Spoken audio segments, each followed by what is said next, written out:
या बातमीचे प्रायोजक आहेत मनोरंजन नगरी, लहान मुलांसाठी फुल एन्जॉय पॉइंट, पत्ता होम मैदान, पासपोर्ट ऑफिस समोर, सोलापूर।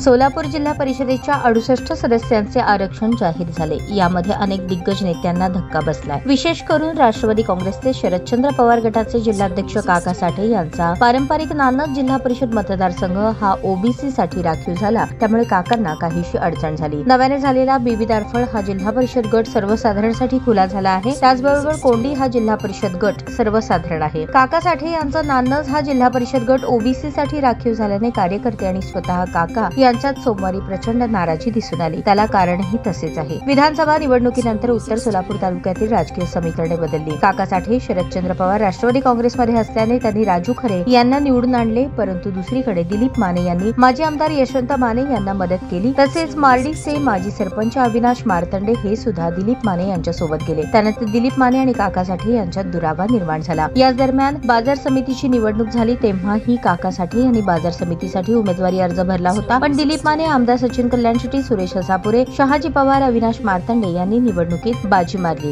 काका साठे यांना माघार घ्यावी लागली। याच निवडणुकीत आमदार सुभाष देशमुख, काका साठे, आमदार विजयकुमार देशमुख, सिद्धाराम म्हेत्रे यांची एकी झाली। त्यामुळे उत्तर तालुक्याचे सगळीच राजकीय समीकरणे फिसकटली। तालुक्यात काका साठे एकाकी पडले, दुसरीकडे दिलीप माने, शहाजी पवार, अविनाश मार्तंडे ही नेते मंडळी एका बाजूला आहेत। काका साठे यांनी अविनाश मार्तंडे यांच्यात जरी दुरावा निर्माण झाला असला तरी ते दोघे कधीही एकत्र येऊ शकतात, यासाठी माजी आमदार दिलीप माने आणि काका साठे हे दोन नेते जर एकत्र आले तर उत्तर सोलापूर तालुक्यातील 3ही जागा या दोन नेत्यांच्या गटाची येण्याची शक्यता वर्तवली जात आहे। आता भविष्यात जिल्हा परिषदेच्या आरक्षणानुसार राजकीय समीकरणे सुद्धा बदलण्याची शक्यता आहे। उत्तर तालुक्यातील या निवडणुकीत दिलीप माने काय निर्णय घेतात यावर काका साठे, अविनाश मार्तंडे आणि इंद्रजित पवार या तिघाही नेत्यांचे भवितव्य अवलंबून आहे।